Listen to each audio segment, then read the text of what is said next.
99।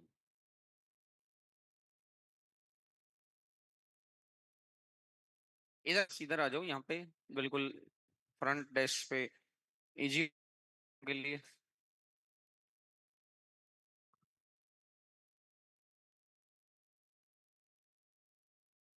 First second.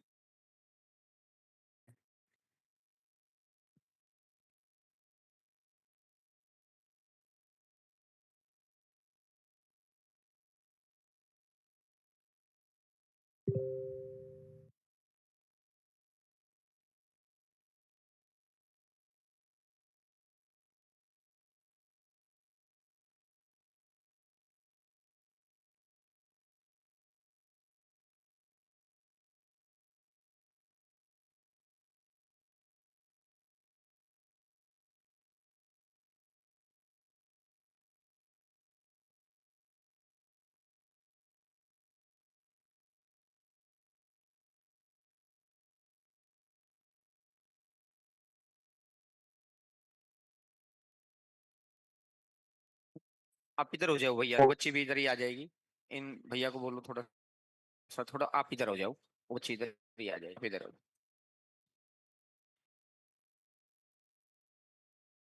100 पे आ जाओ।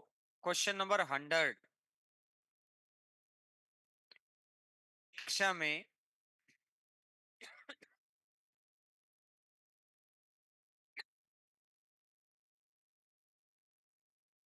50 student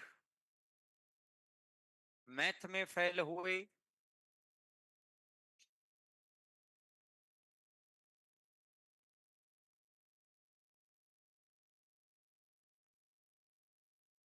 55% English में फेल हुए,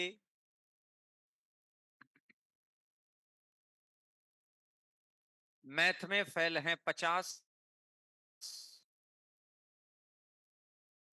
इंग्लिश में फेल।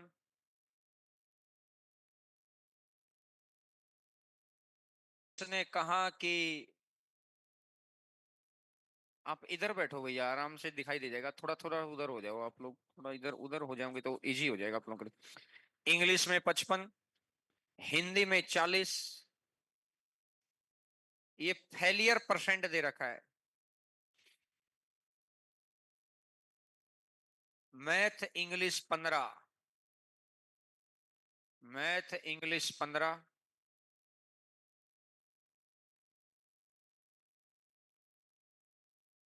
इंग्लिश हिंदी 20,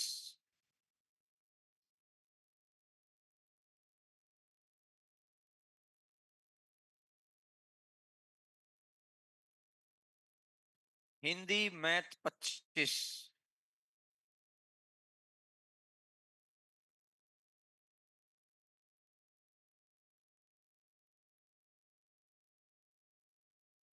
और तीनों विषयों में 10, मैथ इंग्लिश हिंदी 10।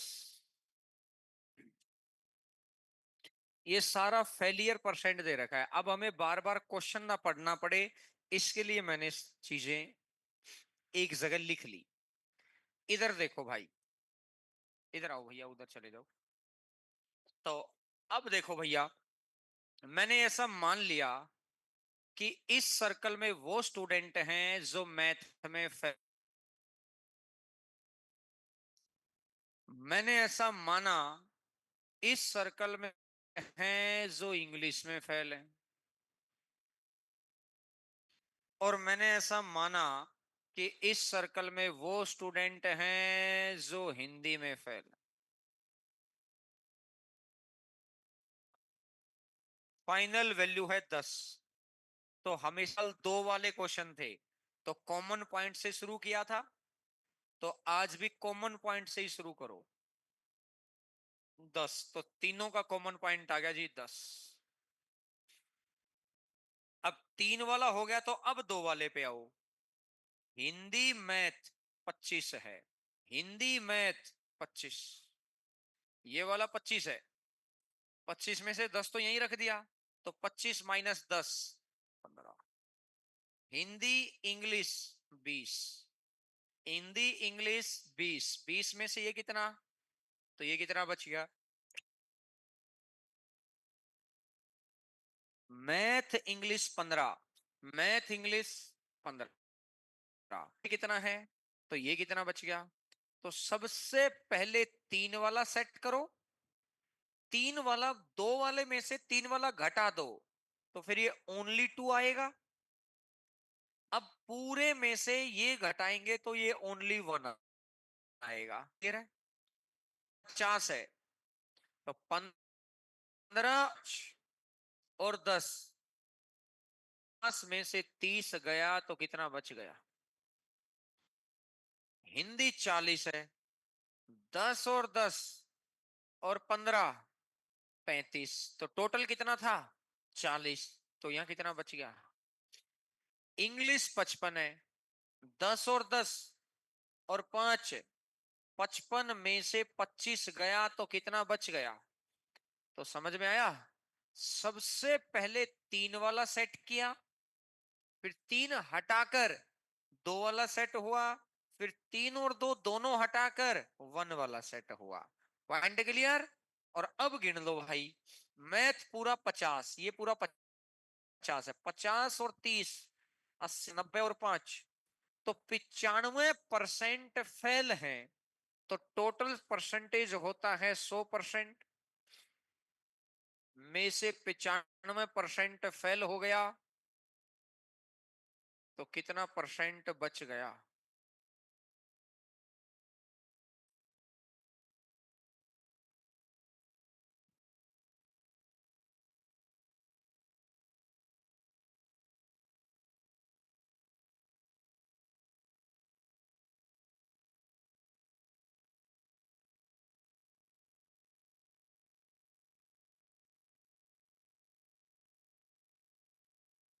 इधर आ जाओ भैया, आप इधर आ जाओ, उधर चले जाओ।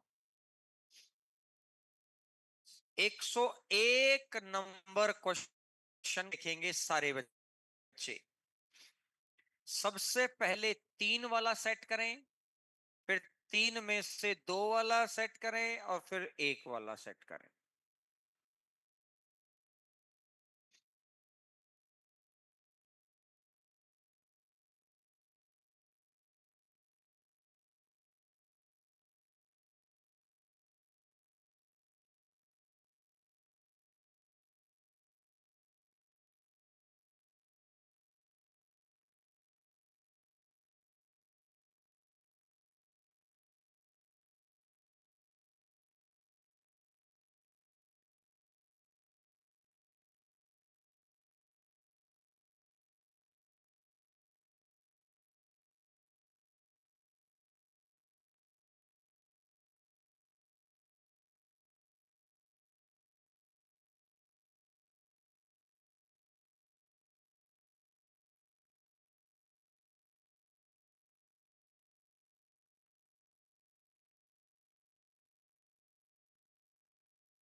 13% तीनों में फेल हैं,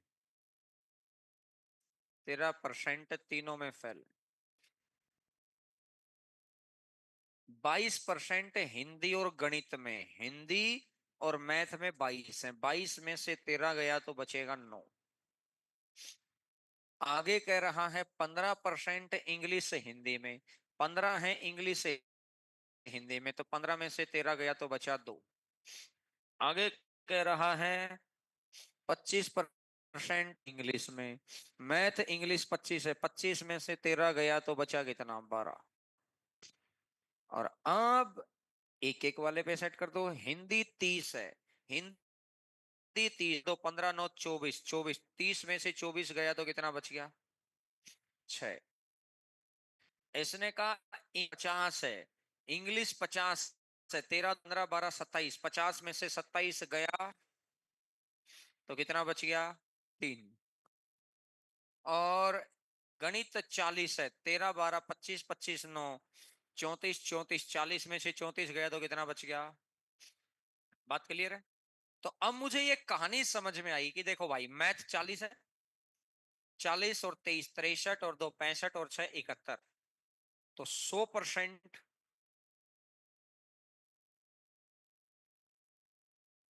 में से 71% घटा दो,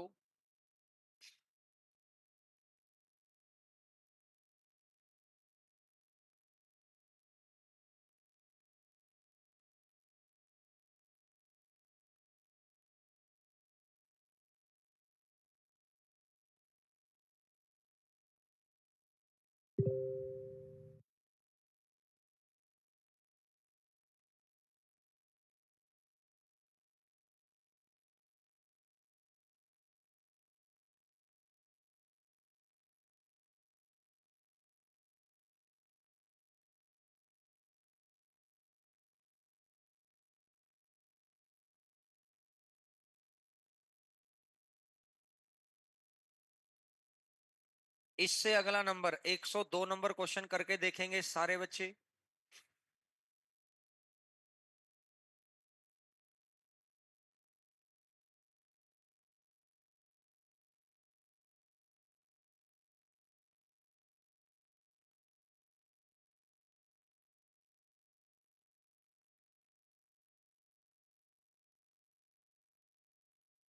खुद करो।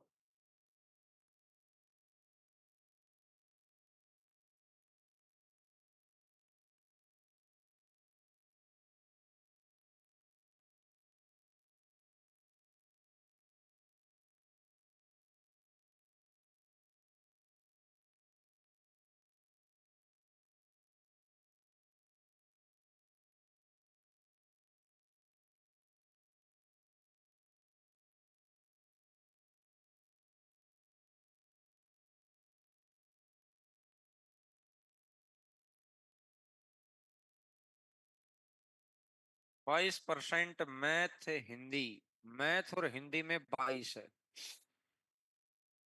तेरा। इंग्लिश हिंदी 20 है 11।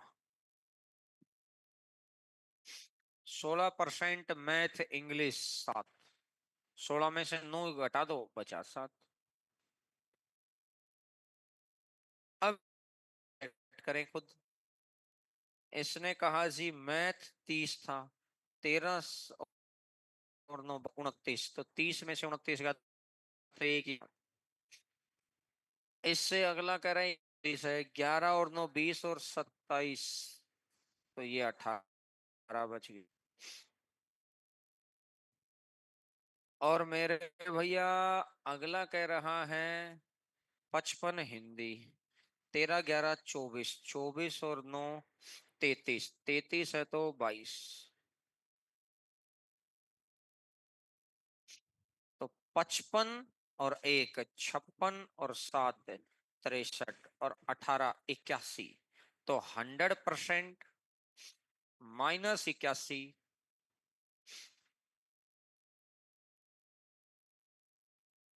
तो कितना परसेंट आ जाएगा?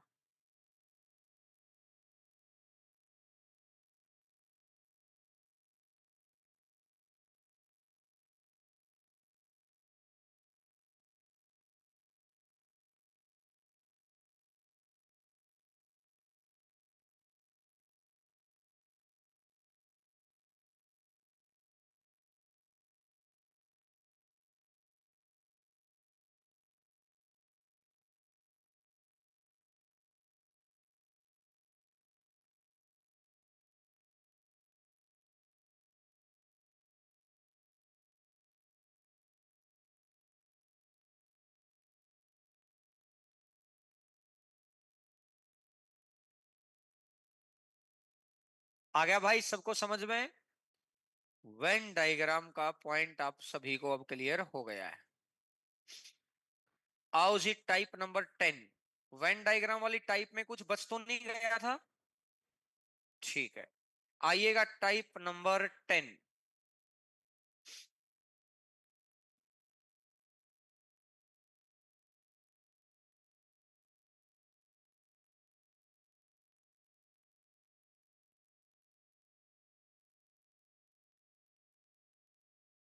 कि वस्तु पर दलाली की दर 6% से 8 बढ़कर 8% होल क्या है अपरिवर्तित रहती है। जैसे मैंने माना कि कोई कंपनी है पेप्सोडेंट, ये अपने सेल जितने की सेल करके आओगे ना उसका 6% आपको दे देंगे। अब सेल्समैन ने कहा आज से 8% देना शुरू कर दो भाई हमको। तो इसने कहा ठीक है कंपनी ने। अब कंपनी ने तो 8% दे दिया, लेकिन इसने कहा कि जो भी कमीशन एजेंट थे दलाल, उनकी आय अपरिवर्तित रही, यानी वो पहले भी उतना ही कमाते थे और आज भी उतना ही कमाते हैं। जैसे मैंने कहा पहले एक्स रुपए की सेल करते थे, तो एक्स का कितना परसेंट आज इनकम उतनी है, आज ₹Y की सेल करते हैं और आज कितना कमाते हैं। तो पहले की इनकम ये है और आज की इनकम ये है और दोनों बराबर है। तो X Y नीचे,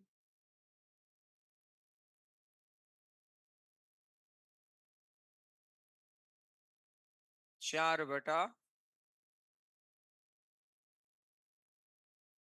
तो कितने की कमी आ गई, कितने पर, प्रतिशत के लिए कर दो गुणा में, तो कितना परसेंट।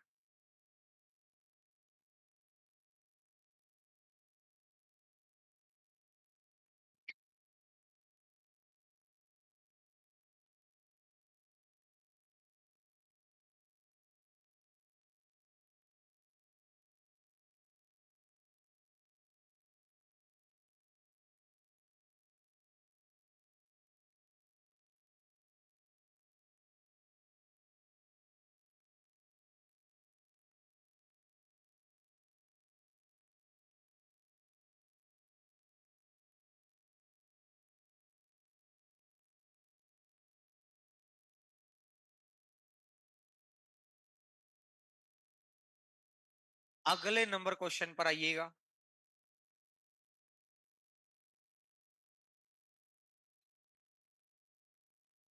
पता है एक चीज और सुनो, जैसे पहले का परसेंटेज था 6 और बाद का परसेंटेज हो गया 8, और इनकम ऑफ कमीशन एजेंट, यानी इनकम, जो ये कमीशन एजेंट है पहले जितने कमाता था आज भी उतना ही कमाता है, नहीं बदला, यानी इक्वल टू का साइन है। तो आप परसेंटेज का उल्टा कर दो, उल्टा करते ही ये इनकम बन गई। ऐसे भी कर सकते हैं आप, ये 8, ये इसने कहा ये तभी उल्टा, पता है सिर्फ और सिर्फ तभी कर सकते हैं जब ये कहा जाए कि इनकम बराबर है। जब जो चीज बराबर है, बराबर दे रखी है, तो मेरे भाई एक चीज गिवन है दूसरी निकालनी है, तो उल्टा कर दिया। तो पहले 8 रुपए इनकम बोल दो या ट्रेड व्यापार, एक चीज गिवन है दूसरी निकालनी है, जो भी निकालना है ना वही आ जाएगा। एक चीज व्यापार, एक चीज गिवन है दूसरी निकालनी है। तो पहले था 8 रुपए का व्यापार होता था, आज कितने रुपए का व्यापार हो रहा है, तो कितने की कमी आ गई, कितने में से, और प्रतिशत के लिए कर दो गुणा में, तो 2 कितनी बार और 4 कितनी बार। चीज वही है, लिखना चाहो तो, लेकिन चीज वही है एज इट इज। अब थोड़े बड़े पर हम अप्लाई कर पाएंगे इजीली। ऐसे देखो भाई, अगले नंबर क्वेश्चन पर आते हैं, 104 पर। 104 नंबर क्वेश्चन पर आते हैं। इसने कहा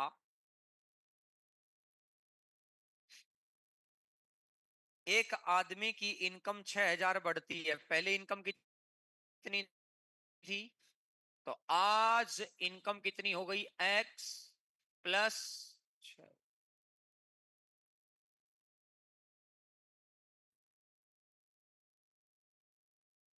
और आयकर की दर 18 से 15 हो गई, दोनों परिस्थितियों में 25% टैक्स फ्री।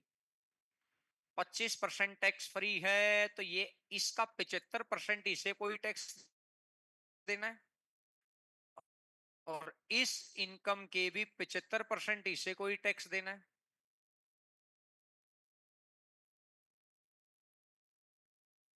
इसके 75% को टैक्स देना है और इसके भी 75% को ही टैक्स देना है। बात क्लियर है।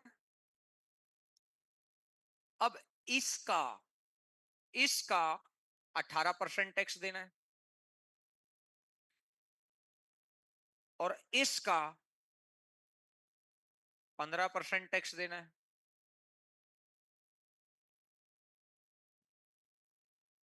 और इसने कहा दोनों परिस्थिति में आयकर सेम है। पहले इनकम कितनी थी तो आज कितनी है। इसने कहा 25% टैक्स फ्री। जैसे इनकम टैक्स की स्लेब में इस बार बदलाव नहीं हुआ था, कितना हो गया पता ही नहीं है। कितने 12 लाख तक की इनकम टैक्स नहीं है। यही है कहने का मतलब। ये कह रहा है कि जितनी भी इनकम है इस देश ने ऐसी व्यवस्था कर रखी कि आपका 12 लाख या मतलब ही नहीं है भाई। हमें तो आप 1 करोड़ कमाओ, आप 12 लाख कमाओ, आप 10 लाख कमाओ, मेहनत जितनी कर रहे हैं। भारत सरकार का सिस्टम कैसा है, आप जितनी ज्यादा मेहनत कर रहे हैं उतना ज्यादा आपसे खून चूसा जाएगा। और एक देश की व्यवस्था क्या होती है, आप जितनी कम मेहनत कर रहे हैं उतना ज्यादा खून चूसेंगे।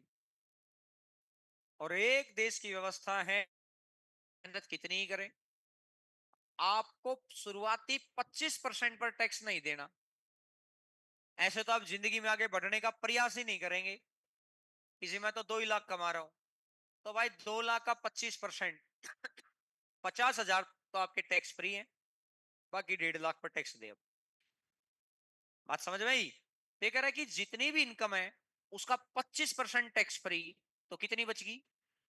अब इस इनकम का कितना परसेंट टैक्स देना है, तो इसका भी 75 बचगी। और इस इनकम का कितना परसेंट टैक्स देना है, और दोनों क्या है, बराबर। यही बोला है। अब देखो सबसे बढ़िया बात, 75 से 75 कैंसिल, 100 से, 3 से, और 3 से ये कितना 6x, ये कितना 5x, तो ये कितना x इज इक्वल टू।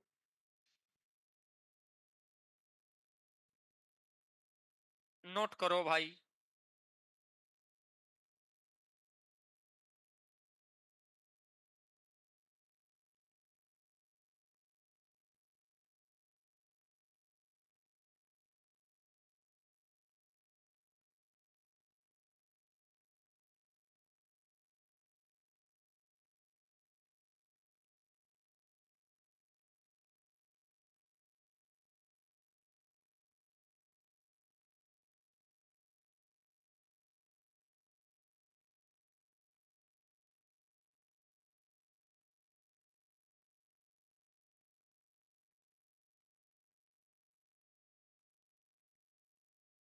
अब यहां से मैं आपको एक बात समझाना चाह रहा हूं।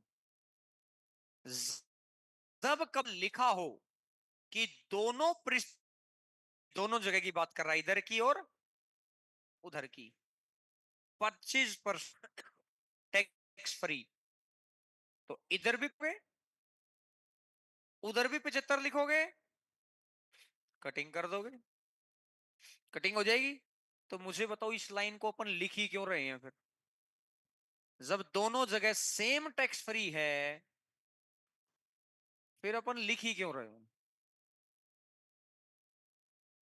तो जब भी ऐसा लिखा हो दोनों जगह सेम टैक्स फ्री है, छोड़ दो उस बात को। पहली बात क्लियर होगी। अब देखो, इसने कहा पहले के बराबर आयकर, इनकम टैक्स बराबर दे रहा है। तो पहले की रेट थी 18 और आज की रेट कितनी है, तो इनकम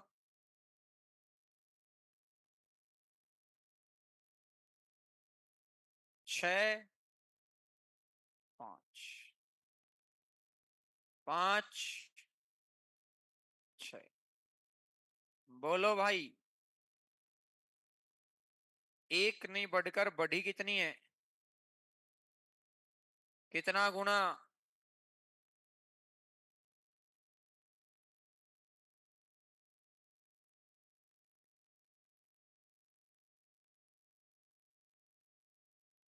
नोट करो भाई।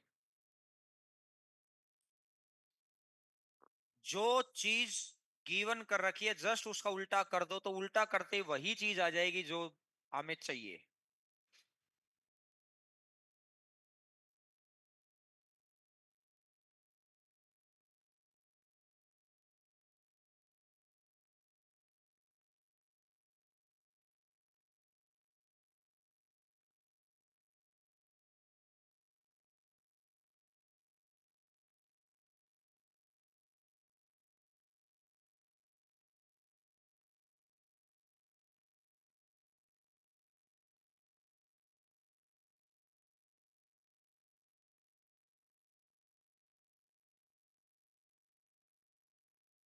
आओ जी।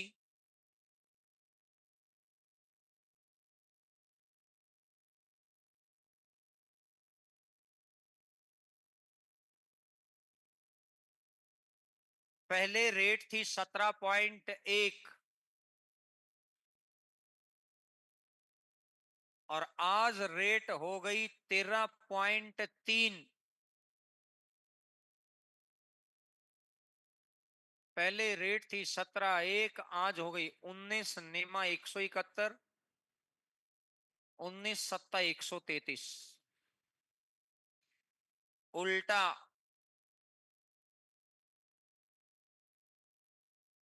तो इनकम कितनी बढ़ गई? दोनों बढ़कर कितना गुना?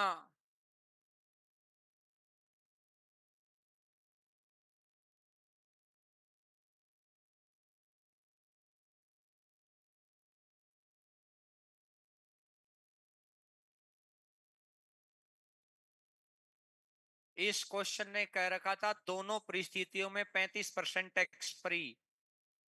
छोड़ ही दिया अपन ने उस बात को, क्योंकि इधर भी 65 लिखते, उधर भी 65 लिखते, फिर 65 से 65 को कट करते, तो फिर लिखते ही क्यों?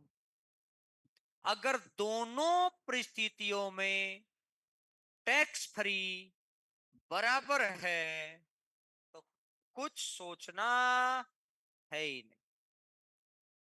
आओ भाई, क्वेश्चन नंबर 106। ये रिवर्स वाला केस हर उस जगह लगेगा जहां पहले का टैक्स और बाद का टैक्स बराबर है। 106 नंबर।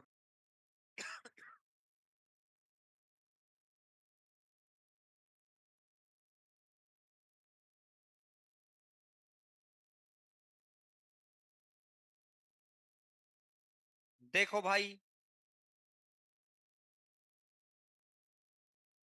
एक व्यक्ति की आय 2000 बढ़ गई और आयकर की दर 14% से 12% हो गया। पहले कितना था? 14, और अब कितना है? 12। लेकिन आयकर पहले के बराबर ही, इनकम टैक्स पहले वाले के बराबर, और बराबर है तभी तो उल्टा लग सकता है। आगे कहा, इन दोनों परिस्थितियों में 20% और 30% टैक्स फ्री। अलग अलग दे दिया ना। अगर मैं ये कह देता दोनों कंडीशन में 20% टैक्स फ्री है, तो ये लाइन किसी काम की नहीं थी। इसने कहा यहां 20% टैक्स फ्री, तो यहां वैल्यू बच गई 80। यहां 30% टैक्स फ्री, तो यहां वैल्यू बच गई।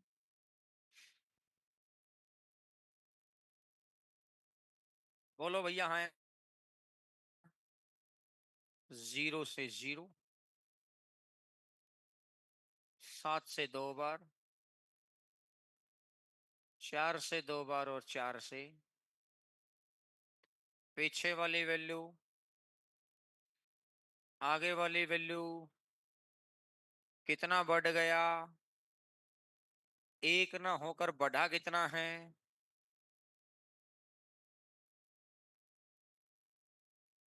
तो उसकी वर्तमान बतानी है, तो कितनी हो जाएगी?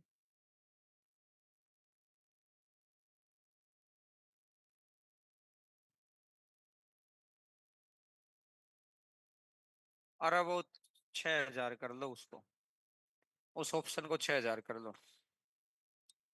ये तो बढ़ने के बाद है ना।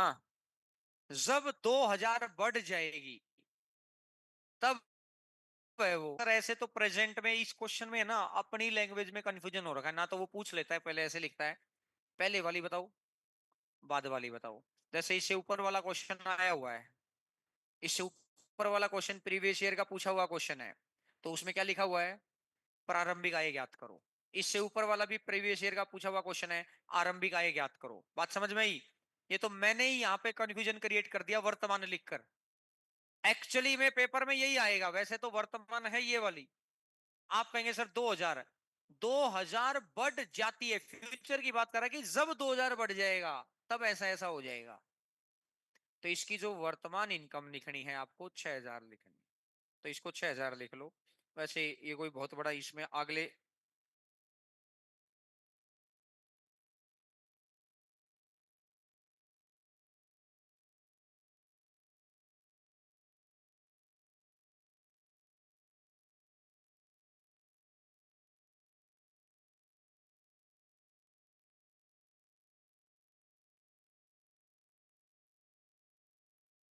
आओ भाई, क्वेश्चन नंबर 107, 107।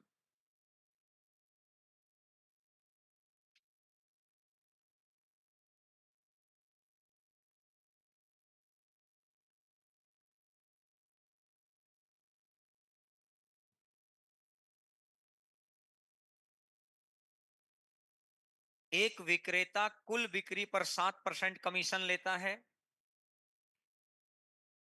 और 20,000 से ऊपर की बिक्री पर 3% बोनस।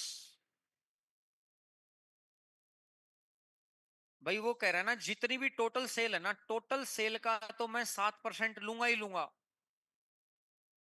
जितने रुपए की भी मैं सेल करके आया हूं, 50,000, 60,000, 1 लाख, 1.5 लाख, 5 लाख, टोटल का 7% तो है ही है।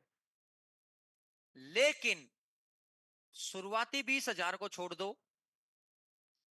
और 20,000 से ऊपर 3%। इनकम दो केस का होगी, एक तो ये पूरा केस और एक 20,000 से ऊपर ऊपर का केस। बात समझ आ रही है? तो मुझे एक बात समझ में आई, ये वाली जो सेल है, ये कितने रुपए की सेल है? 20,000 की। और 20,000 तक की सेल पर उसको कितना परसेंट?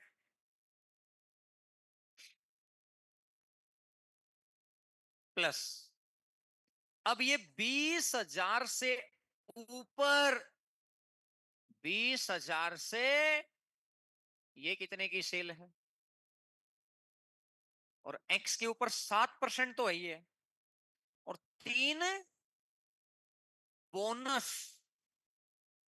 बोनस होता है एक्स्ट्रा, तो ऐड कर दो कि सरकार ने इस बार सभी को 2,000 रुपए का दीपावली बोनस दिया। तो जितने रुपए की सैलरी थी, जैसे किसी की 40,000 सैलरी थी, तो उसको मिले 42। बात समझ आ रही है? तो एक्स का कितना परसेंट? 7 + 3, 10/100। और is equal to total income 7,000।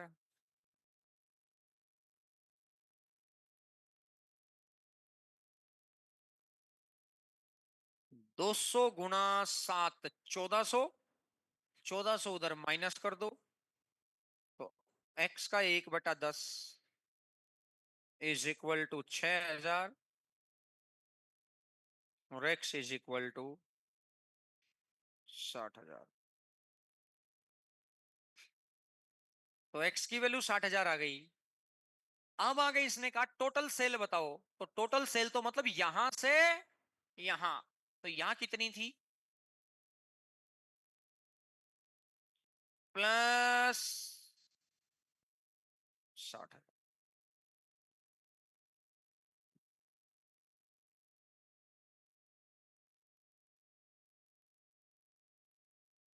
Note करो भाई।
सेम क्वेश्चन इससे अगला है।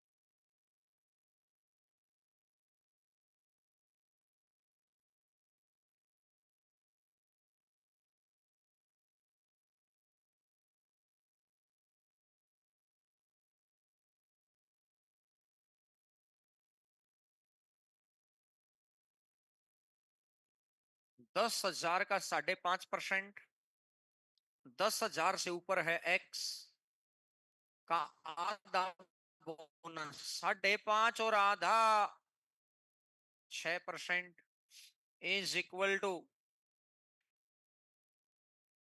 1990। भाई यहां तक की सेल है 10,000 की, 10,000 पर तो 5.5%, और 10,000 से ऊपर कितनी होगी एक्स, एक्स का 6%। 20 से 2 से 50, 11 50 55, 550, 550,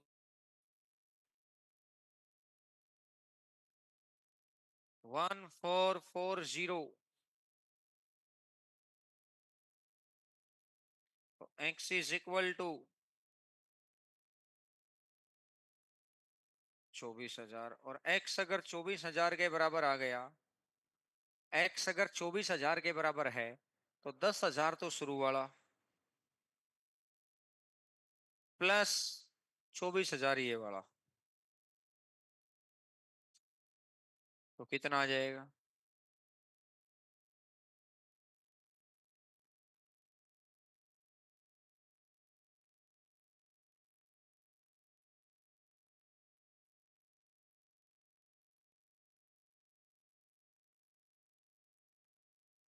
तरीके बोलेंगे, लेकिन एक व्यवस्थित तरीके की लाइन लिखनी पड़ रही है, कोई बहुत लंबी राम कहानी की नहीं है। इसको ना, अभी मैं आपको डिफरेंट डिफरेंट अप्रोच से करा दूंगा, लेकिन चीजें याद रखने में 90% बच्चों को दिक्कत होती है।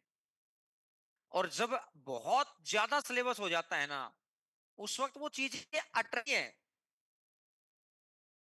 लेकिन वो परफॉर्मेंस में तब्दील नहीं हो पाती, याद रह नहीं पाती। इसलिए जब सिलेबस का अंतिम दौर आता है ना, तब अट्रैक्शन की ये मेथड वो मेथड, जो मेथड पे लगातार लंबे समय से काम किया है उसी पे काम करो। सबसे पहली सीढ़ी ये होती है, क्योंकि थोड़ी नॉलेज होने के बाद ना, अच्छा इसको ऐसे शॉर्ट कर दो, उसको ऐसे शॉर्ट कर दो, इस टेक्निक को ऐसे याद कर लो, लेकिन वो जैसे ही वो टॉपिक गायब, वो रील गायब, वो वीडियो गायब, वो टेक्निक भी गायब। बात समझ में आई? ऐसे इंग्लिश की, ऐसे जीएस की। तो एक सबसे पहली नीड है जब सिलेबस का अंतिम दौर हो, कि जिस टेक्निक पर लंबे काम किया है, उस टेक्निक पे 2 सेकंड ज्यादा लग रहे हैं। तो ये मैंने आपको इजी अप्रोचेबल बता दी, एक एक एक 3 कदमों के ऊपर क्वेश्चन आ गया। आओ भाई, ये दोनों क्वेश्चन एक जैसे थे, अब आप आओ इससे आगे।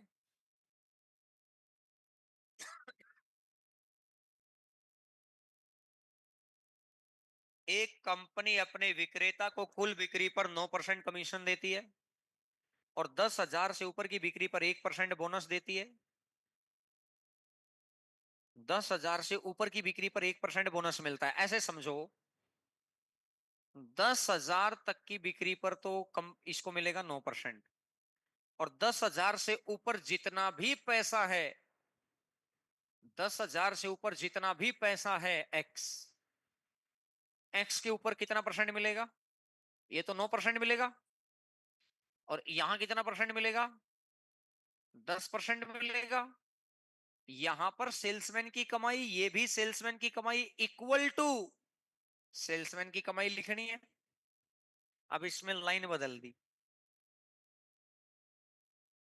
यदि सेल्समैन अपनी कुल बिक्री से अपनी कमाई हटाकर शेष 45,100 रुपए कंपनी में जमा करता है, तो ये जो 45,100 रुपए हैं, ये किस में है? ये 45,100 रुपए हैं, ये किस में? ये कंपनी के पैसे हैं कि सेल्समैन के पैसे? सेल्समैन अपनी कमाई यानी कुल बिक्री में से अपनी कमाई हटाकर शेष पैसा, इतना पैसा कंपनी में जमा करा, तो ये कंपनी का पैसा है। इक्वल टू के इधर जो होगा वही इक्वल टू के इधर लेना है। इधर अगर कंपनी का पैसा, तो इधर कंपनी का परसेंटेज। 100 में से माइनस कर दो तो कंपनी को कितना मिला? 100 में से 10 माइनस कर दो तो कितना मिला?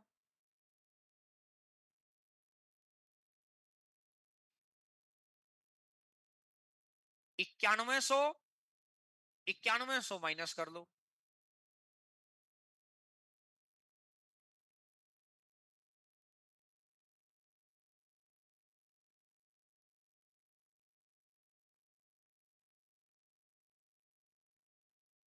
4000,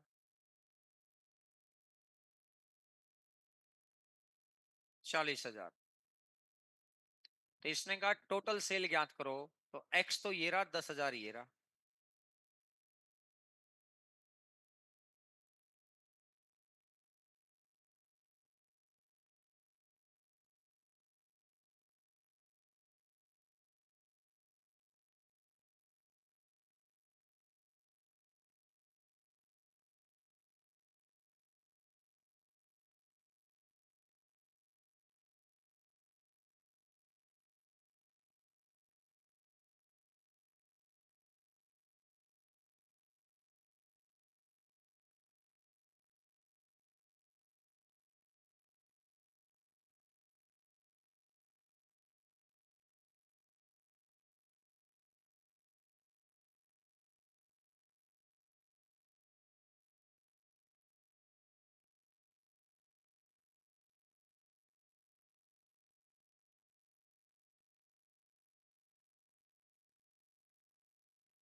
इससे अगला नंबर क्वेश्चन करके देखो।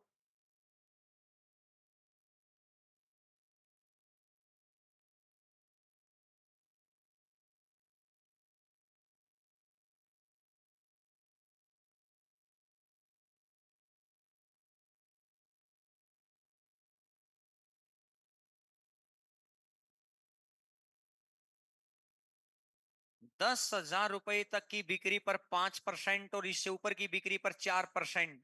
कुल कमाई, कुल बिक्री से अपनी कमाई हटाकर 31,100 रुपए कंपनी में जमा कराए।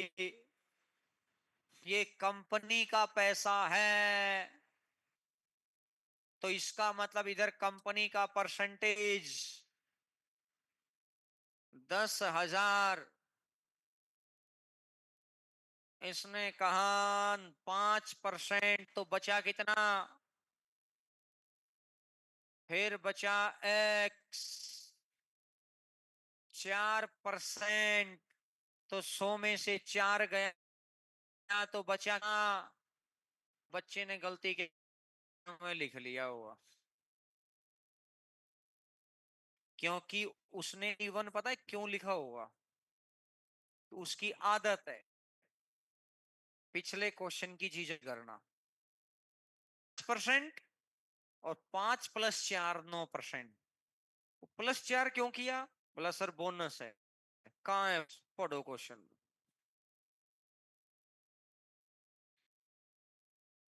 4% कमीशन। लेकिन पिछले क्वेश्चन ने जो पढ़ाया, हम तो वही पढ़ते हैं और वही गड़बड़ हो जाती है। जिस बच्चे से गलती हुई होगी और जिससे गलती नहीं हुई वो पहचान गया। पॉइंट क्लियर हो गया अब तो? बस अब तो काटा पीटी। अब क्या है? अब कुछ नहीं है भैया।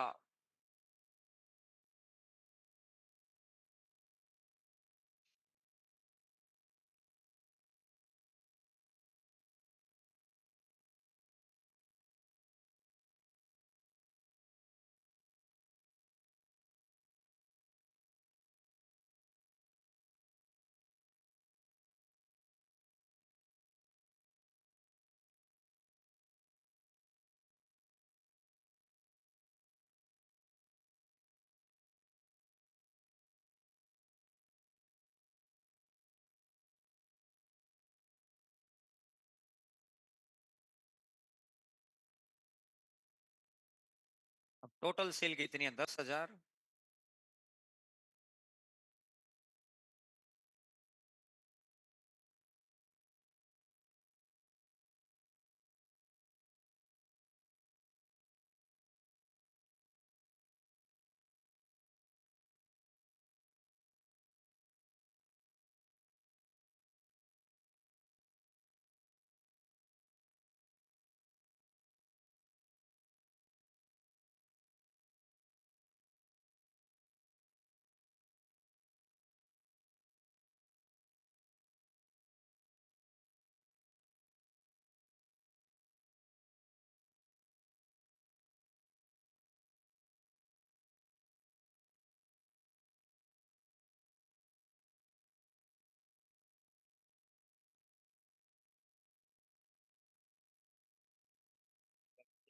बैठा भी रहे, कुछ करे भी ना तो फिर दूसरे मार्केट में मंडल खत्म हो जाता है ना।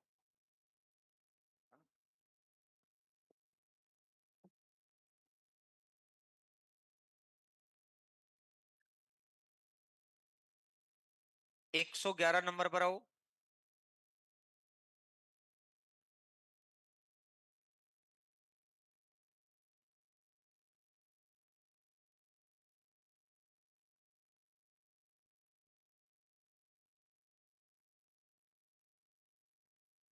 एक एजेंट को 24,000 की बिक्री पर 12.5% तथा इससे वो अधिक की बिक्री पर 8 से 1/3% कुल बिक्री पर कमीशन काटकर शेष 65,000 रुपए कंपनी में जमा कराए। 65,000 कंपनी का सा है। 12.5, 8 में से एक तो बचा कितना? एक्स। 8 से 1/3, 1/12 में से एक हटा दो तो बचा कितना?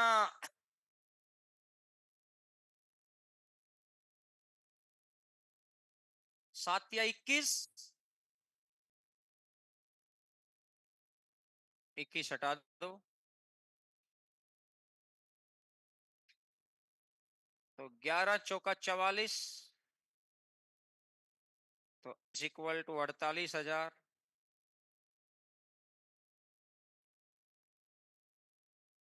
तो 24,000 प्लस।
आओ भाई।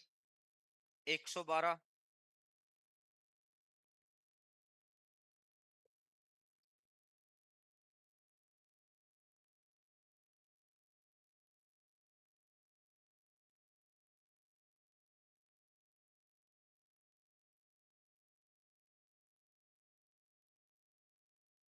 किसी महीने की पहली 1,000 की बिक्री पर A% और उससे अधिक की बिक्री पर B%।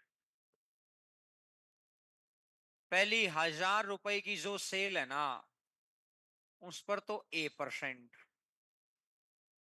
और 1,000 से ऊपर जितनी भी सेल है ना, उस पर B%।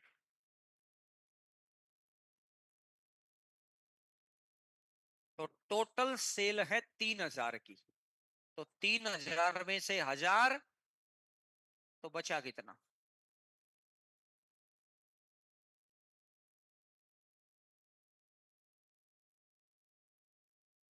तो आएगा 900। यहां कमाई 900 की।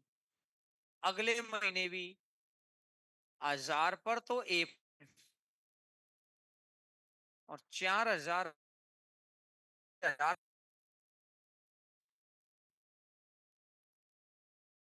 3000 पर बी पर 1300।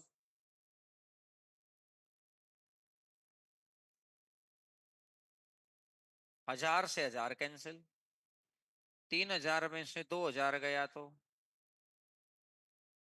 1000 का B% इज इक्वल टू 400। भाई दो इक्वेशन होती हैं तो एक को बराबर बराबर भी बना हुआ है, बस नीचे वाले में से माइनस कर दो, ऊपर संख्या कम है। तो बी का मान तो आ गया 40। नोट करो पहले तो यहां तक।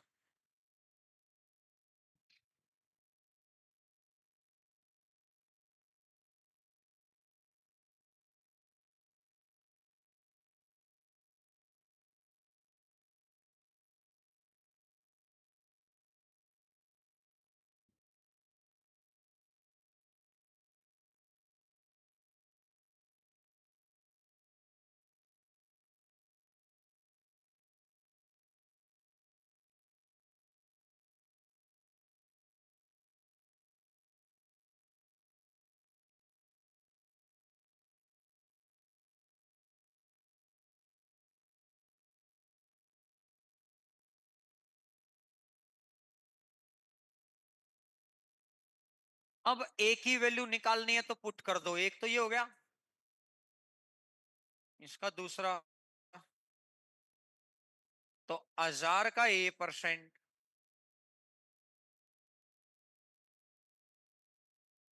प्लस 2000 का 40%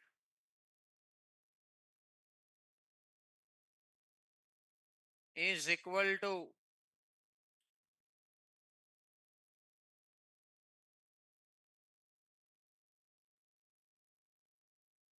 10A 800। 10A बराबर है 100, ए बराबर है 10। और अब हमें निकालना A+B।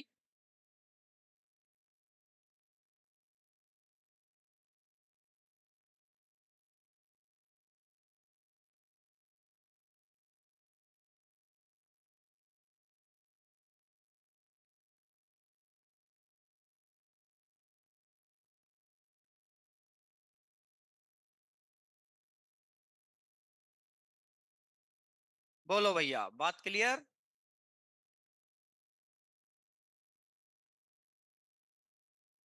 सेम क्वेश्चन 113 नंबर है, करके देखो।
पांच हजार पर है और इससे ऊपर पर तो 7,000 में से 5,000 गया तो बचा 2,000 पर वाई परसेंट।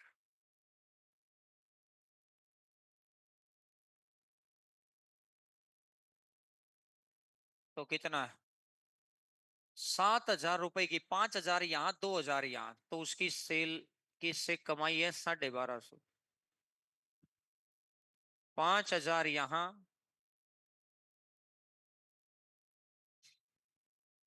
और 9,000 में से 5,000 इधर, तो 4,000।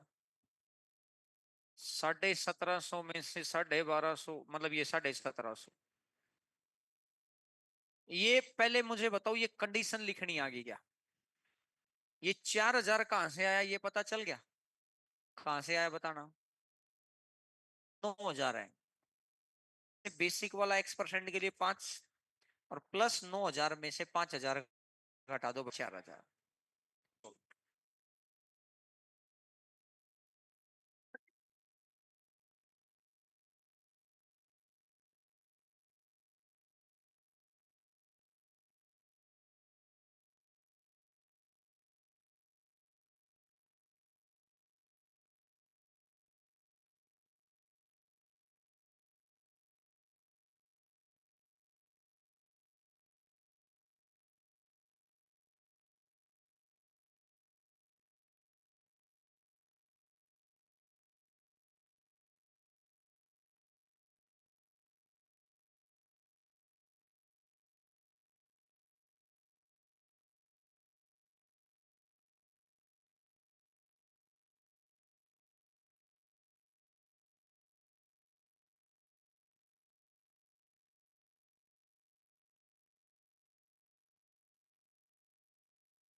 वाई 25 आ गया और एक्स का मान चाहिए।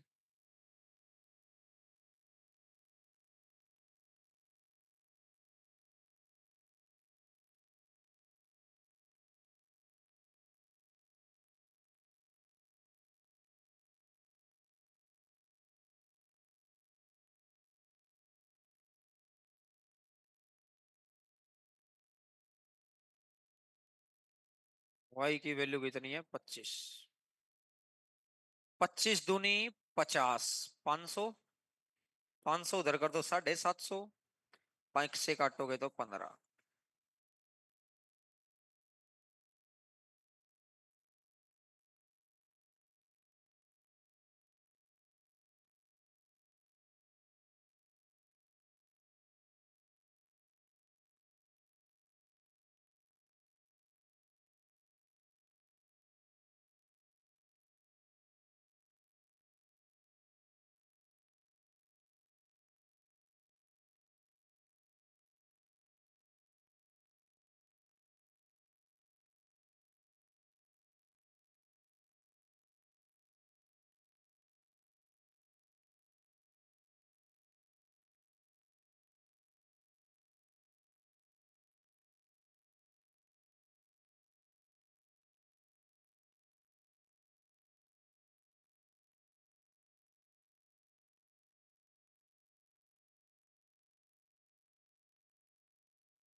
आइएगा जी, 114 नंबर।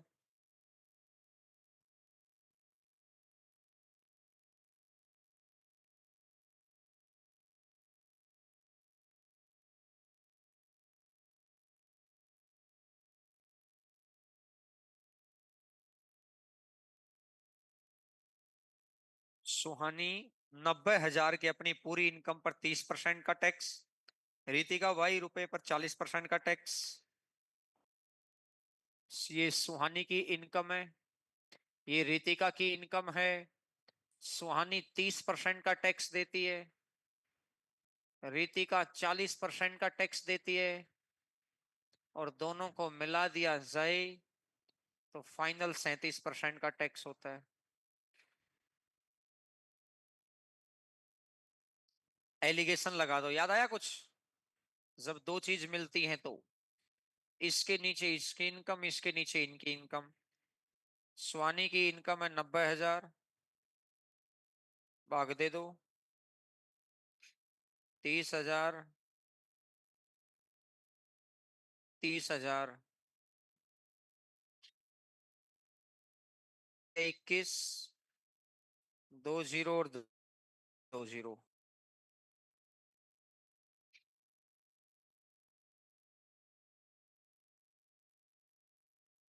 जनरल तरीके से भी किया जा सकता है, लेकिन जब हमने एलिगेशन कर ही रखा है तो एलिगेशन से करेंगे।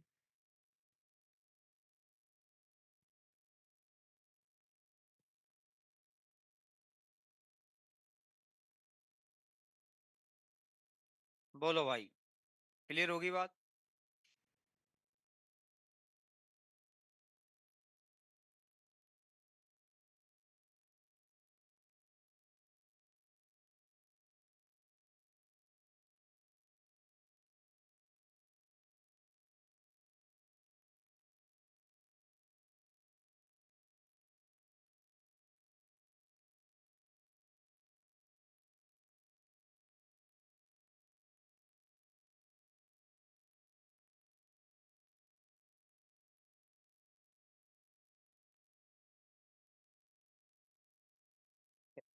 115। एक विद्यार्थी एक संख्या को 5/3 के स्थान पर गलती से 3/5 से गुणा कर देता है। पहले वो किससे गुणा करना चाहता है और बाद में गलती से किससे कर दिया? एक ऐसी संख्या मानो जो नीचे वाली संख्या 3 से भी कट जाए। 15। 15 का 5/3, 3 से कटेगा 5, 5।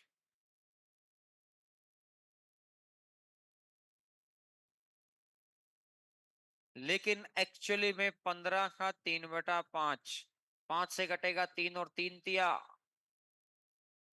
आना कितना चाहिए? 25। भाई वो नंबर था 15, इसकी गुणा कितना चाहिए था? 25।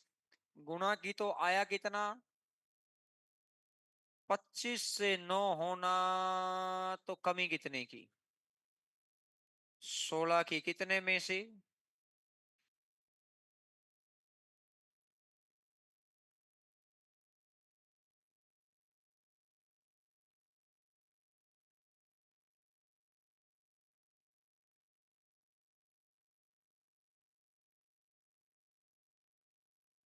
अब मेरा कहना है कि आप बेशक से ना ये मत मानो, आप नीचे वाले नंबर की क्रॉस गुणा कर दो। 5 × 5 25, 3 × 3 9, आना चाहिए 25, आ गया 9।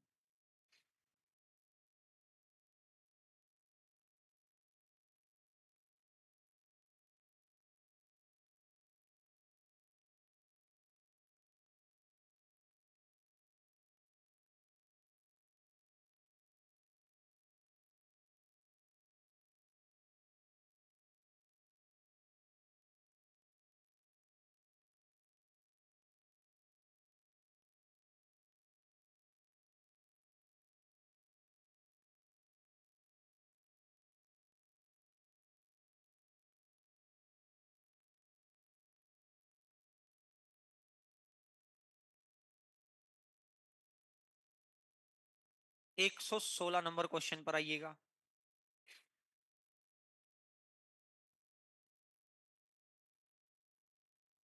एक विद्यार्थी एक संख्या को 7/10 के स्थान पर 10/7 से गुणा करना चाहता है। 49, 100, 51/49।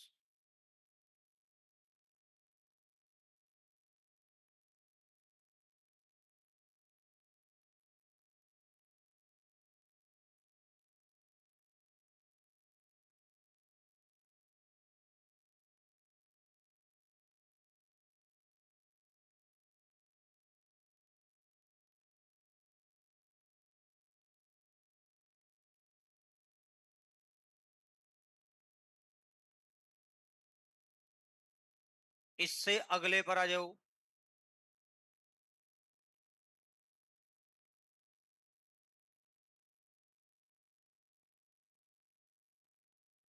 8/15 के स्थान पर 15/8 से गुना करना चाहता है।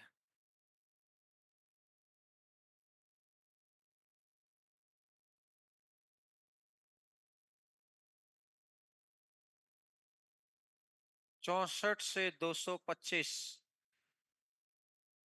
161। नीचे वाली वैल्यू को ऊपर ले जाना, क्रॉस बटा 64।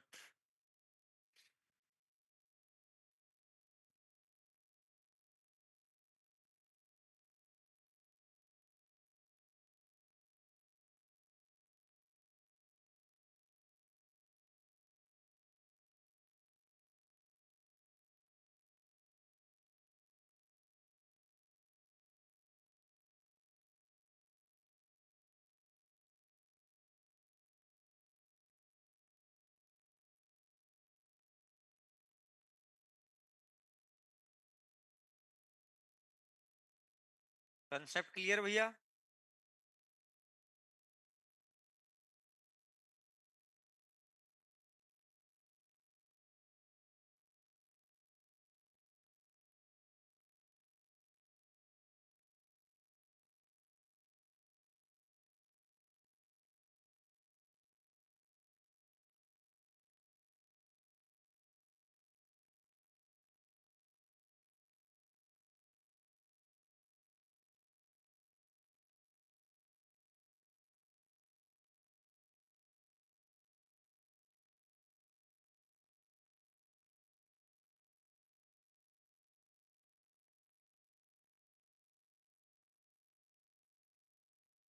क्वेश्चन नंबर 118 पर आ जाइएगा। Question number 118, 118।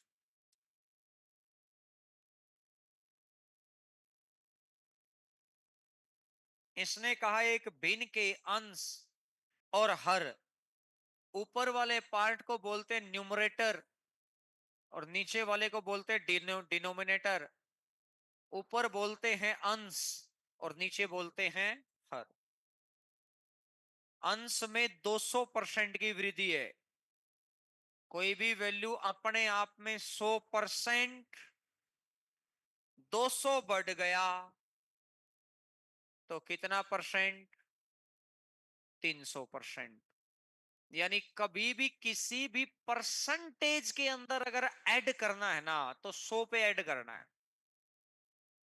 अब इसने कहा डिनोमिनेटर को 350% बढ़ाओ। अब परसेंट 350 बढ़ गया तो 450% इज इक्वल टू कितना हो गया? 5/12। 150 से 2 बार, 3 से 4 बार,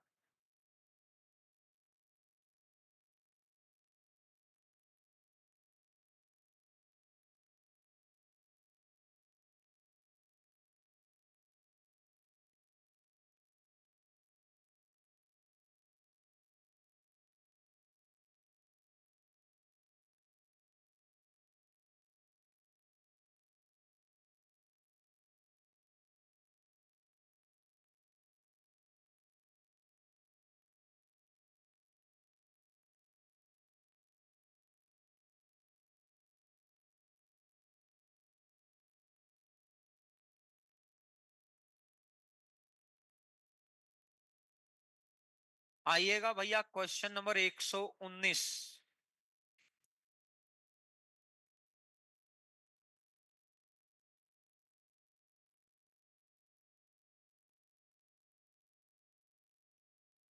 किसी भिन्न का अंश x, हर y। अंश में 250 की वृद्धि तो 100 तो है ही, मल्टीप्लाई का साइन लगाए, वही सक्सेसिव वाला केस। मल्टीप्लाई का साइन लगने के बाद हमेशा प्रेजेंट परसेंट लिखा जाता है, चाहे सक्सेसिव हो चाहे न्यूमरेटर डिनोमिनेटर हो। याद आ गया? 100% था, 250 बढ़ा दिया। यहां पर भी 100% था, 400 बढ़ा दिया, इज इक्वल टू 5/50 से 7 बार, 2 से 5 बार, 2 से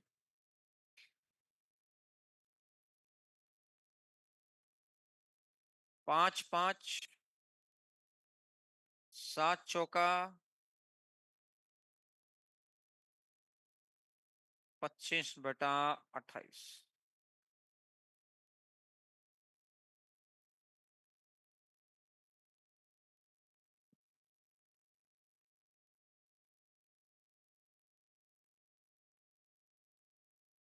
कंसेप्ट क्लियर है?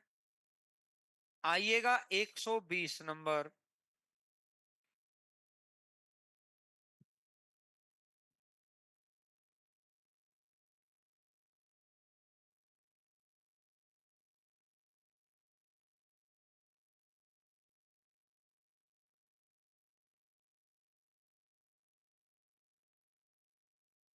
एक भिन्न का अंश हर से 4 कम है, ऊपर वाली वैल्यू नीचे वाले से 4 कम है।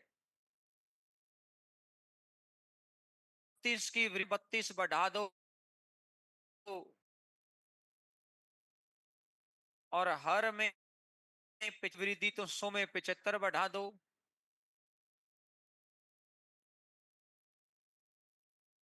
जिससे 12/25। 12 से 25 से, तो x अपॉन वाई कितना हो जाएगा? 7/। अब किसी बच्चे को लगेगा कि सर आपने उस लाइन का तो यूज किया ही नहीं। मैं पूछूंगा भाई कौन सी लाइन? कि अंश हर से 4 कम है, ये लाइन तो यूज की ही नहीं आपने, तो सिर्फ परसेंटेज परसेंटेज पे कैलकुलेट कर दिया। तो सिर्फ परसेंटेज पे कैलकुलेट करने से भी आंसर आ जाता है। अगर उस लाइन का यूज करते तो पता है आप कैसे लिखते? नीचे अगर x है तो ऊपर x-4 है।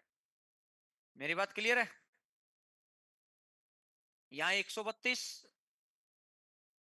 यहां 175,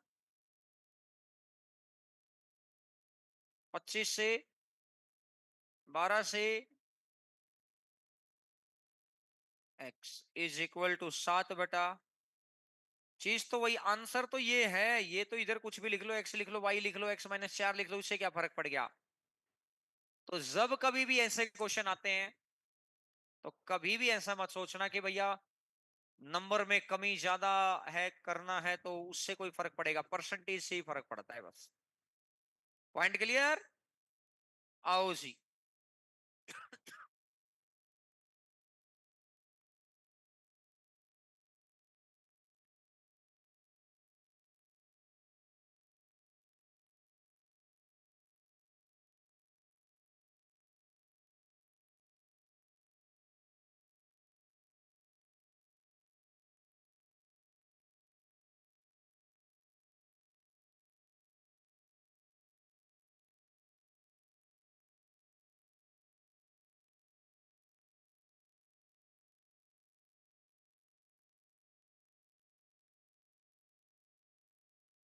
आयत की लंबाई में 20% की वृद्धि हो जाती है। अब एरिया आप जानते हैं, लंबाई गुणा चौड़ाई होता है। लंबाई 20% बढ़ गई, दिमाग चलाओ। अगर पहले लंबाई 100 थी तो आज लंबाई हो गई 120। चौड़ाई में कितने की कमी करें कि एरिया ना बदले? एरिया पहले जितना है उतना ही रखना है। तो एक चीज दे रखी है, दूसरी चीज निकालनी है। आज शिकायत तो है कमीशन में। याद आया कुछ? और अगर यहाँ रहा कनेक्ट नहीं हो रहा, लंबाई भी 100 मानो, चौड़ाई भी 100 मानो। अब लंब हो गई 120, चौड़ाई मान लो बी, 20 से 6, 20 से 5, 2 से 3, 2 से x इज इक्वल टू कितना आ जाएगा? 250 बेटा। अब इसने कहा कि आज चौड़ाई 250/3 है, लिखना मत। तो ये कह रहा है कितना परसेंट घट गया। तो पहले चौड़ाई कितनी थी? माइनस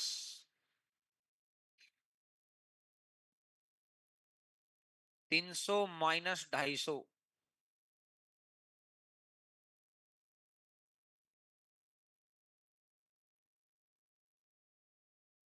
तो 50 3 घट गया है कितने में से?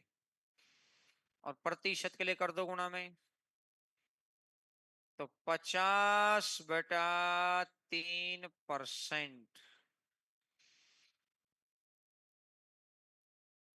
अब इतनी लंबी जो राम कहानी अपन ने लिखी, अरे मैं कह रहा हूं लंबाई 20% ज्यादा 5 से, और एरिया बराबर रखना है। तो एरिया, एक चीज गिवन है, जो चीज निकालनी है चौड़ाई, उल्टा कर दो।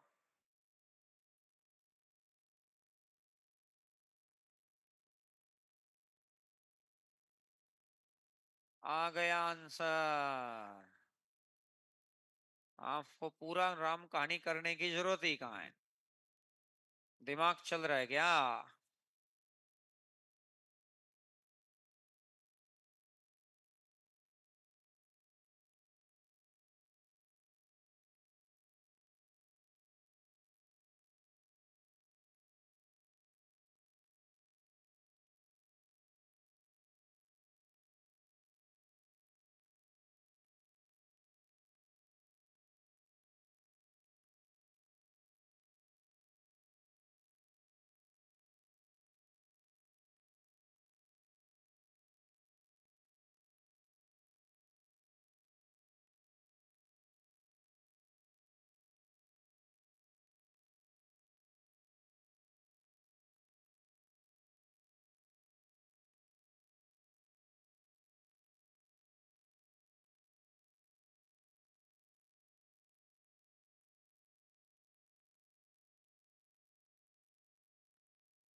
200। आयत की लंबाई 11% है, चौड़ाई भी 11%।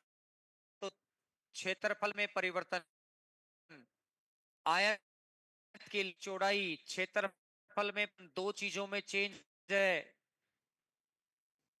कम -11, 11 बढ़ गया +11। रेशो से भी कर सकते हैं, लेकिन ये काम रेशो से करना मुश्किल है क्योंकि 11% दे रखा है। 11% का 100 से, रेशो से करते तो आप कैसे करते? अगर पहले लंबाई 100, तो आज होगी 89।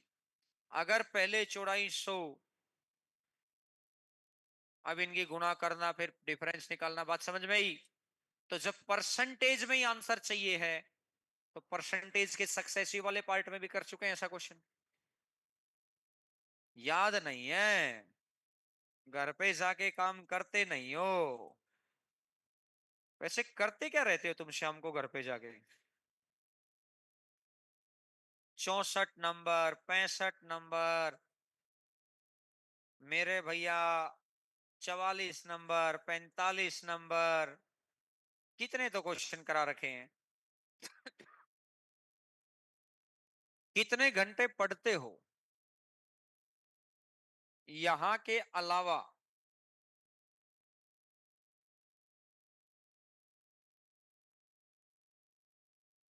यहां के अलावा कितने घंटे पढ़ते हो ईमानदारी से? 8 घंटे? 6? 6 से 7? हाँ मतलब अप्रोक्स, एग्जैक्ट तो कौन सा टाइम लिमिट है, ऐसे तो कैसे सेट होगी? 6 से 12, ये तो अप्रोक्स नहीं हुआ भाई। इतना तो क्या ही अप्रोक्स होगा भाई, यही नहीं पता। 6 से 7 में तो ये होता ना कि सर किसी दिन 6 घंटे होगी, किसी दिन 6 7 घंटे, किसी दिन 6:30 होगी, किसी दिन 7:30 होगी, किसी दिन 5:30। तो एवरेज सा आ गया। 6 से 12 का क्या एवरेज निकालूं भाई?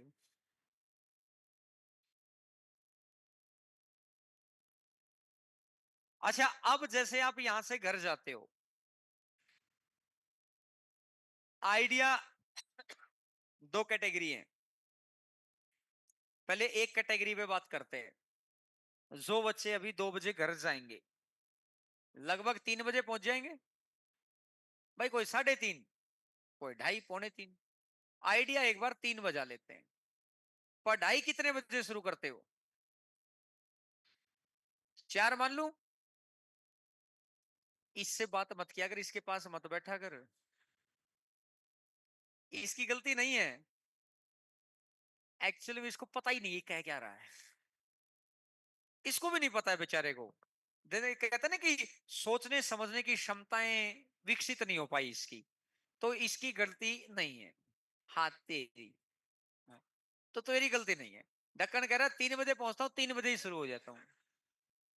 ये 6 घंटे से 12 घंटे वाला भी यही था। तो सोचो, जिस आदमी को अपना एवरेज ही ना पता हो, जिस आदमी को यही ना पता हो कि अभी तो हंसाने के लिए बात की जा रही है और अभी सीरियस बात की जा रही है, वो समझ ही नहीं पा रहा बेचारा कि हंसूं कि रोऊं।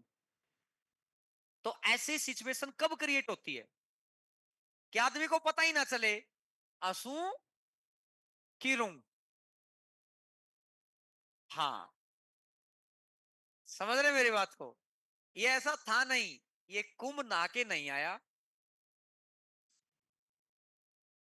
इसका इफेक्ट इसने कुंभ की रील रील देखी।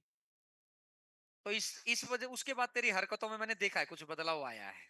ऐसा है क्या? है, थोड़ा थोड़ा है। अच्छा देखो भाई, जो बच्चे 3 बजे पहुंचते हैं घर पे, आइडिया सा 3:30 पढ़ाई का स्टार्ट मान लू। 4 बजे, चल 4 मान लो। अब क्या करते हो भाई बताना अब? 4 बजे से अगले दिन के लगभग 11 बजे तक का टाइम है अब। तो एवरेज सा मैं जानना चाह रहा हूं कि भाई कैसे, बनावट नहीं, नहीं पढ़ते तो नहीं पढ़ते, फिर मानोगे तभी तो कुछ चीज बताऊंगा। बीमारी भी होगी और बीमारी बताऊंगा भी नहीं, फिर उसी को कैंसर कहते हैं, बीमारी लेके मरूंगा। तो अब जैसे जो बच्चे लगभग 4 बजे स्टडी स्टार्ट करते हैं, लगभग कितने बजे तक पढ़ते हो? और फिर देखो, सारे गड़बड़ इसके आसपास बैठने वालों में ही है। 7 का प्रभाव आ रहा है। आप गर्म आग के पास बैठो, आप गर्म हो जाओगे। गर्म रोड के पास ठंडी रोड रख दो, वो ठंडी होना शुरू हो जाएगी। 7 का प्रभाव पड़ता है। और आजकल तो मोबाइल के चार्जर भी ऐसे ऐसे आ रहे हैं कि चार्जर लगाना नहीं है, बस रखना है। तो साथ के जिसके साथ बैठो देखा करो कैसा इंसान है, इसका आधार कार्ड कैसा है, इसका चरित्र प्रमाण पत्र कैसा है, फिर बैठा करो। तेरे में भी पूरे पूरे गुण आ ही लिए हैं इस वाले। नहीं आ लिए, मैंने बताया है। और फिर तुम दोनों ही आओगे 2025 जाने के बाद, फिर तुम्हें अकेले में पहले पीटूंगा। ढक्कन या तो सुन नहीं रहे और फिर XYZ कुछ भी कहे जा रहे हैं। कभी रात 12 बजे तक जग के देखा है पढ़ते हुए? कब पढ़ा था? डेली पढ़ता है, बता दे कल कितने बजे तक पढ़ा था? बता दे भाई। 11 और 12 पता ही नहीं चला, 1 घंटा बीत गया भाई। कल की पूछी है भाई, कल का ही नहीं याद तुझे। 11, सवा 11, 11, साढ़े 11 होता है, 11 और 12 में 1 घंटे का फर्क है। मैंने कोई परसों की थोड़ी पूछी है। मतलब जस्ट सोने के बाद तू दोबारा सोया नहीं है, उसके पीछे ही तो पूछा है। अब मैं कह दूं अभी अभी 1 घंटा पहले क्या खाया था, बोला खाया होगा भाई कुछ तो। अरे अभी अभी क्या खाया था, तो मेरे बात समझ पा रहे हैं।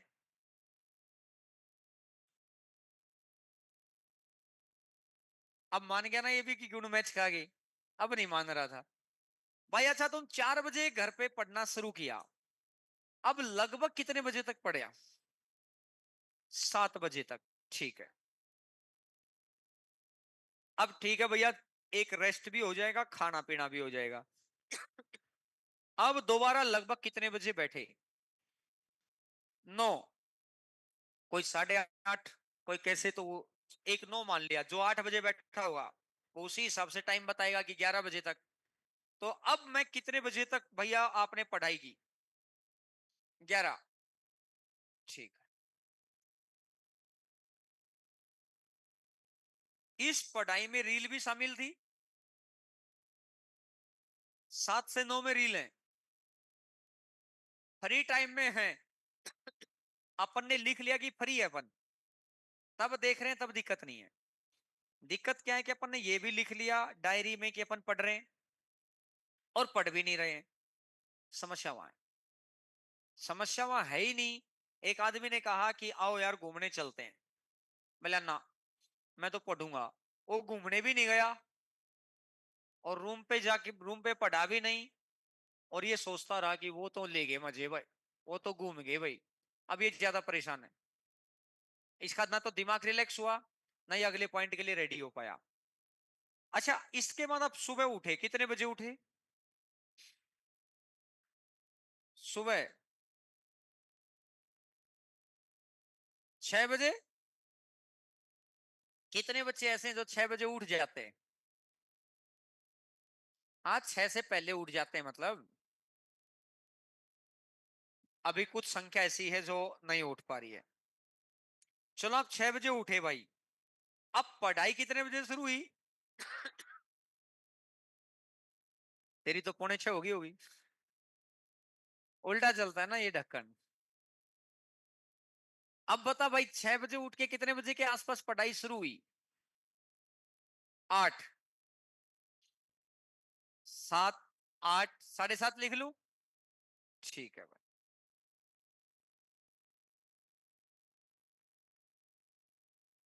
अब आप कितने बजे तक पढ़े? 10, 11, 10:30, आइडिया सा। 10:30 लिख लूं?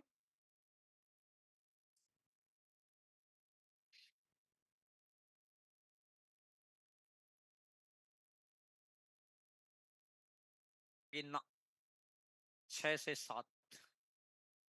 तो मैं इसमें से 1 घंटा काट लूं? ज्यादा पढ़ रहे हो तो बढ़िया बात है, 7 घंटे तो पढ़ ही रहे होगे। देखो जो 7 भी नहीं पढ़ रहा ना, उसका तो कोई कुछ कर ही नहीं सकता इस धरती पे। वो तो अपरंपार पोजीशन होती है उसकी तो।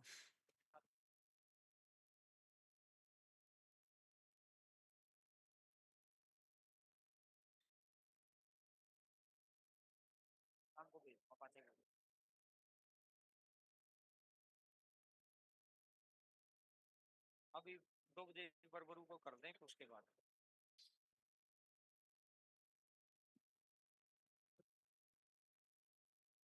अच्छा जो बच्चे यहां से दूसरी कैटेगरी वाले बच्चे कितने बजे जाते हैं?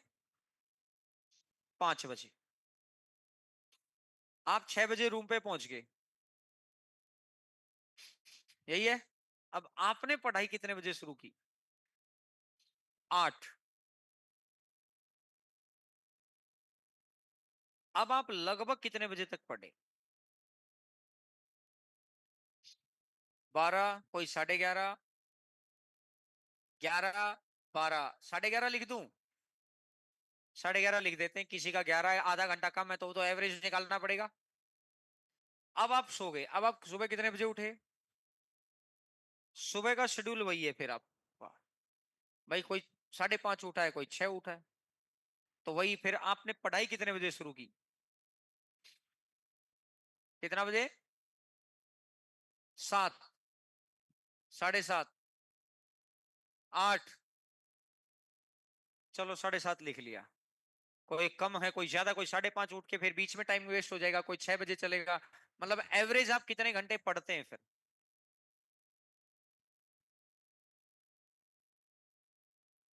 11, 10, 10:30, ठीक है 10:30 लिख लिया।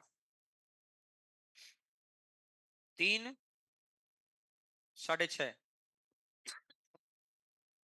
ये वाले बच्चे यहां से 3 घंटे पहले भी गए और पढ़ाई भी उतना रेशियो पे नहीं बढ़ाया एवरेज में। ये वाले बच्चे 3 घंटे लेट भी गए। अब देखो, एक ही क्लासरूम में दो कैटेगरी बटेगी। एक बच्चा जो थोड़े प्रेशर में काम कर रहा है, वो ज्यादा काम कर रहा है, और सेम सिचुएशन में सेम एग्जाम का बच्चा सेम हॉल में सेम बेंच पर बैठकर कम काम कर रहा है, और टाइम तो है उसके पास भी। मेरे भाई, मैं यही समझाना चाह रहा हूं। मैं ये तो नहीं कह रहा ये परफेक्ट है, ना मैं ये कह रहा ये परफेक्ट है। परफेक्ट तो वो है जिसका इस बार सिलेक्शन होगा 2025 में, और किसका होगा पता नहीं। बात समझ में आई? तो मैं ये समझाना चाह रहा हूं, अपने टाइम टेबल को थोड़ा फोकस करो, और टाइम टेबल को फोकस करने के बाद देखिए कहां से आप समय बचा सकते हैं। मैं नहीं कह रहा नींद अधूरी रखो, 6 घंटे सो, 7 सो। आपको लगता है 7 घंटे में नहीं काम चल रहा, 7:30 सो जाओ। आपको लग रहा है 7:30 घंटे में भी नहीं काम चल रहा, तो थोड़ी आदत सुधारो। 7, 7:30 घंटे बहुत ज्यादा हो जाते हैं। फिर भी लगता है कि नहीं सर 10 घंटे हो जाते हैं, तो 10 से 7 तो नहीं हो पाएंगे। पहले 10 से 8, 8:30 करो, फिर उसको कोशिश करो 7:30 1 में कन्वर्ट करने की। हफ्ते में एक आध दिन चलता है, रेगुलर नहीं। जैसे ऑफिस जाने वाले भी मंडे टू सैटरडे अपने तरीके से काम करते हैं, संडे उस दिन 8 बजे उठेंगे। वो एक दिन है, उन्होंने पहले ही मन में सोचकर सोचे थे कि आज थोड़ा रेस्ट करेंगे। मंडे से वही अपना 5:30 पौने 6 बजे वर्किंग स्टार्ट। बात समझ आई? एक आध दिन आपका टारगेट हो सकता है कि ठीक है भैया आज थोड़ा सोएंगे। एक आध दिन टारगेट हो सकता है कि ठीक है यार आज एक मूवी देखेंगे। एक आध दिन टारगेट हो सकता है कि आज 1, 1.5, 2 घंटे। रोज रोज उतना मोबाइल, रोज रोज उतने रील्स, रोज रोज उतना फेसबुक, कतई काम नहीं आएगा। अपनी समय सारणी में खुद के हिसाब से बदलाव करो थोड़ा सा। सिलेक्टेड और अनसिलेक्टेड में मैंने यही देखा है। अभी जैसे एक बच्चे का टाइम टेबल, क्योंकि मैं जिससे सबसे ज्यादा प्रभावित हुआ ना, मैंने कहा ना, डायरियों में बच्चे मेहनत करते हैं। कई बार पोस्ट, एक बच्चे को पोस्ट मिली 4200 पे ग्रेड की, एक बच्चे को पोस्ट मिली 4600 पे ग्रेड की। दुनिया की नजर में 4600 वाला बड़ा इंसान है, और मेरे सामने दोनों बच्चे मेहनत कर रहे थे। तो मैं ये देखता हूं इसने किस तरीके से डायरी मेंटेन की थी। हो सकता है इसका कैलिबर ही 2800 का था, ले गया ना 4200 मेहनत कर करके। और हो सकता है इसका कैलिबर था बहुत तगड़ा रैंक का, लेकिन इसने नॉर्मल सी मेहनत की, अपने दिमाग का कैलिबर का इस्तेमाल किया नहीं, ले तो गया 4600, लेकिन बैठता राजस्थान में, बैठेगा अब जाके आंध्र प्रदेश में। फर्क हो गया ना दोनों बातों में। तो इस बार मैंने 3 बच्चों की ऐसे, मतलब डायरी मुझे इतनी पसंद है उन बच्चों की, क्योंकि मैंने कम से कम ना 100 बार डायरी चेक की होगी उनकी, 100 बार, एवरेज 7 दिन के अंदर। और कभी कभार ऐसा होता था जब वो सुपर 52 में होते थे, अब तो सुपर 52, वो सुपर 50 में थे, उनके बैच से शुरू हुआ था, तो डेली डेली भी डायरिया चेक होती थी जब मैथ का रिवीजन स्टार्ट होता था। अब मैंने ये देखा कि टेस्ट की डायरी, अब वो डायरी दिखाऊंगा आपको मैं, और सब आप देखेंगे कि आप ये कहेंगे ये बच्चा पढ़ता कैसे होगा इतने घंटे। और अगर वो उसमें गलत लिखता, उसको मेरे को दिखाने के लिए तो लिखना नहीं था कि गलत लिख ले जाता हूं। अब जब सीजीएल का पेपर हुआ, रिजल्ट आया, बन गया ना, बन गया तो इसका मतलब वो सही लिख रहा था, वो जितना पढ़ रहा था उतना ही लिख रहा था। और ऐसा नहीं था कि ऐसे बच्चे फ्रस्ट्रेशन के शिकार नहीं हुए, होते हैं, परफॉर्मेंस नहीं आ पाती उस लेवल पर, लगे रहना पड़ता है, दुनियादारी से कटना पड़ता है। वो बच्चे आके मोबाइल में दिखाते थे कि कल का फोन यूज सर, मैंने उनके फोन में एक ऐप डाउनलोड करवाई थी, और फिर उसमें ये दिखाई देता था आपने कहाँ कहाँ समय लगाया। उसमें से आप डेली का देख लो, चाहे आप एक वीक का देख लो। कल का मोबाइल यूज सर 18 मिनट, सिर्फ 18 मिनट, 20 मिनट, 25 मिनट, आधा घंटा ही मोबाइल का यूज किया है। उसमें से आधा घंटा यूज किया, आधा घंटा क्या किया भाई, ठीक है रिलैक्स सर, ये 10 मिनट तो घर वालों से ही बात थी, उसमें तो दिखाई दे रहा है कि भाई फोन में यूज इतना, फेसबुक पे इतना, मतलब इतना चीज को अनअवेयर कर दिया था कि छोड़ो भाई ये सब। और अब जब बन गए ना, अब चाहे मोबाइल रखो, चाहे आईफोन रखो, चाहे आईपैड रखो, या कोई नई टेक्नोलॉजी आ जाएगी उसको रखो, समझ रहे मैं क्या कहना चाह रहा हूं। ये वक्त है, इसको चाहे मजाक में निकाल दो, जैसे कुछ बच्चे निकाल देते, मैं नहीं कह रहा कि वो गड़बड़ में है, मुझे बच्चे पर हमेशा दया भाव रहता है। एक बच्चा जो सही जवाब दे रहा है, उम्मीद है कि उसका दिमाग ठीक काम कर रहा है। दूसरा बच्चा जो जवाब सही नहीं दे पा रहा है, मुझे उसके गुस्से वाली तो बात ही खत्म, मैच्योरिटी के बाद गुस्सा आएगा ही नहीं। मुद्दा उस बात का रहता है कि मैं फिर ये समझ जाता हूँ कि इस बेचारे को पता ही नहीं है, इसकी गलती नहीं है, इसको पता ही नहीं है कि इसकी उम्र कितनी है, इसको पता ही नहीं कि इस उम्र में ये नहीं हुआ तो क्या हो जाएगा। जैसे राहुल गांधी, जब उसकी दादी प्रधानमंत्री थी, मां प्रधानमंत्री से ऊपर, वही आदमी बार बार ये कहता था, क्या है नहीं बनना प्रधानमंत्री, क्या होता है, कुछ नहीं होता, क्योंकि उसने वो तो प्रधानमंत्री की गोद में खेला है। सोनिया गांधी को कौन मार दे भाई थप्पड़, लेकिन वो तो बैठा है, छोटा बच्चा है, माँ को मारेगा भी खेलेगा भी, यानी उस वो पोस्ट उसके लिए कुछ नहीं थी। जब हाथ से पावर गई, और अभी उन्होंने दिक्कत का सामना किया नहीं, क्यों, क्योंकि पैसे इतने, अभी भी देश का दूसरा परिवार है वो। दूसरा परिवार मतलब एक पार्टी के उच्च लेवल पर ही बैठे हैं। सोचो अभी तो पावर गई नहीं, कुछ अंश अभी भी है उनके पास, तो ही उनको इतनी बड़ी दिक्कत होगी कि रे भाई ये चीज थी हमारे पास।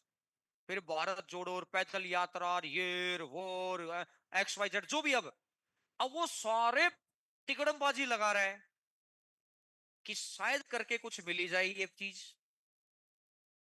लेकिन बताओ जो एक बार गई है व्यवस्था, वो तो समय के बाद ही, वो घड़ी की सुई तो समय के बाद ही ऊपर आएगी, वही कहानी है।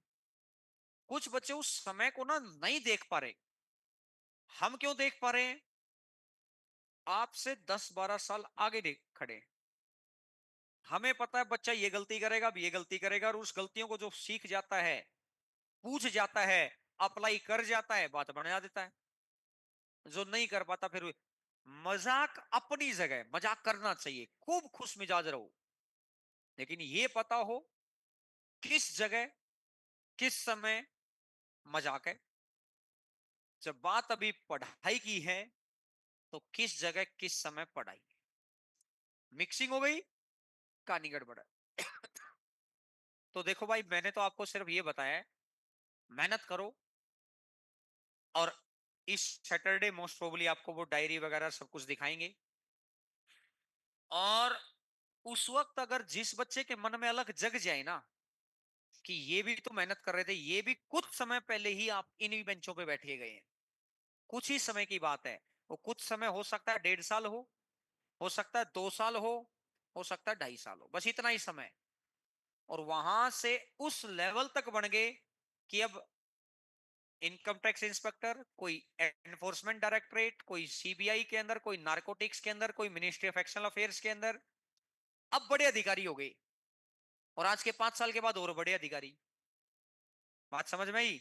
तो मेरे भाई थोड़ा दिमाग पे प्रेशर मारो, सोचो क्या करना है। मोस्ट प्रोबेबली ये टॉपिक कल अपना फिनिश हो जाएगा, और एकाध जो छोटा